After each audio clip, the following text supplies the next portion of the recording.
Gregory Communications. Look, first of all, communications. It's all about what's happening here in this aisle here, the communications aisle.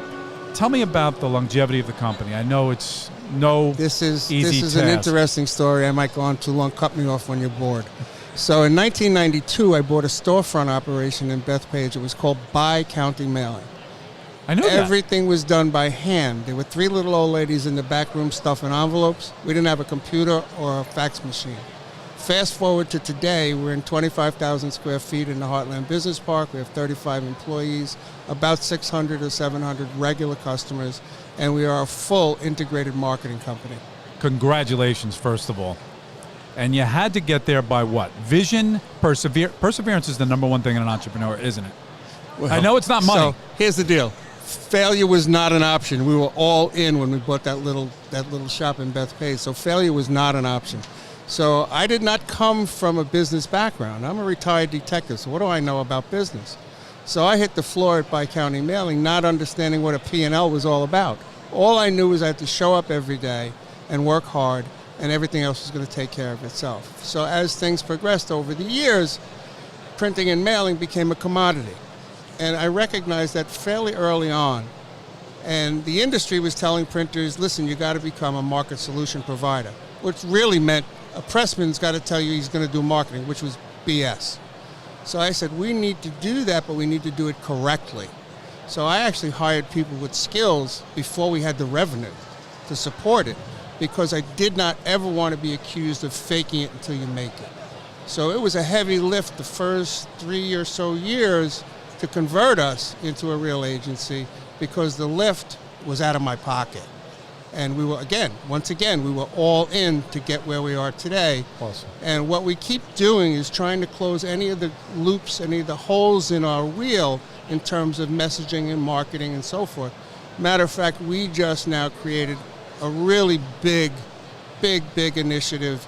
We built a 3,500 square foot TV studio in our space. And right now it's the resident space for the Donna Drake Show. We've done many interview shows. We have a green screen environment. I have several different, I have a show called Ask a CEO interview series. Yes. And so we have 2 or 3 in the can now. We're doing post-production. So this is the innovative side of what I'm seeing in you, Greg. And again, kudos to you. So as you said, started off with paper. By the way, I think I was your customer in '92 with the For Sale by Owner magazine. I know for a fact yes, I was. You are. Exactly correct. Absolutely I remember incredible. So, hey, kudos to us for still being here and being persevering. I'll use that word again. And we still have some hair, so we're good. Very cool. The innovative side of what you're doing is you could have just kind of stayed there where you were in the paper side of things. I know you were doing websites, but now you don't just throw a camera on something. You open up an incredible studio, which, by the way, I'll tell you was really needed. So you filled a real need. Well, I kind of understood that the studios on Long Island were either very small or massive. And I think ours is right in the sweet spot. I mean, I know some of the other professionals have been there already, and they've told me this is a really good thing. So now they have to come and spend some money with me to rent it, because I'm waiting for them to show up. Thanks for the kudos, but come on, boys, bring it out. Believe me, you build it, they'll come, and you have the, as I said, the professional staff that'll make it happen. Yeah. So tell us about the next 10 years, looking out. Well, I hope I have 10, but I'm going to use as many as I have. We're actually looking at different avenues to build the company to a bigger platform. We cut our teeth on the low-hanging fruit. We now know that we know what we're doing, and we're very good at what we do. So we are really starting to capitalize on the middle market and slightly bigger assignments, because it takes just as much energy to do a bigger assignment as it does a smaller assignment. So we found out that we were not maximizing what we could do in terms of revenue, so we changed our focus a bit.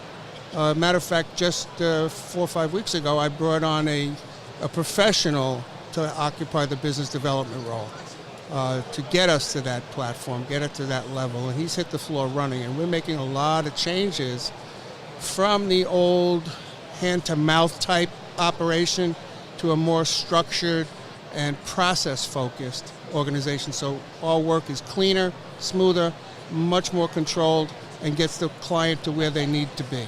much more efficient. Much more in efficient. a nutshell. Much. And you seem to be able to have that, and I know it's probably not perfect, to choose good people, and when you choose good people, they hopefully stay because they want to stay. That has been the hardest I know it has. part Long of Island my is job. famous for that. I've had several people come through the door who I thought that was it. That's it. And they stayed, and that they sure didn't was stay. And I asked some to leave. Some left unexpectedly, which threw us a curveball. So I'm always aware that it's a changing environment. I try to run a culture where they want to stay. But employees are employees. They're going to do what they think is best, no matter what I say to them.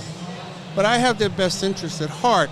And as a matter of fact, I have one employee right now that I specifically told him yesterday that I'm here to teach you.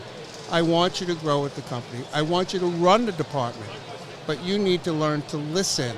And I'm trying to bring them along. So I really want to wrap my arms around my people so that they know that I have their best interest at heart and that they do stay. But you can't ever really control that.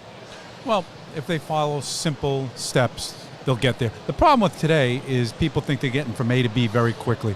And you know, with some of the longevity that we have, those of us here, that, look, it's a little bit of a journey, and it should be, because it makes it all the worthwhile when you get to the end of the journey. A lot of history here, a lot of wise words from Greg Demetriou of Lorraine Gregory Communications. Thanks for stopping by.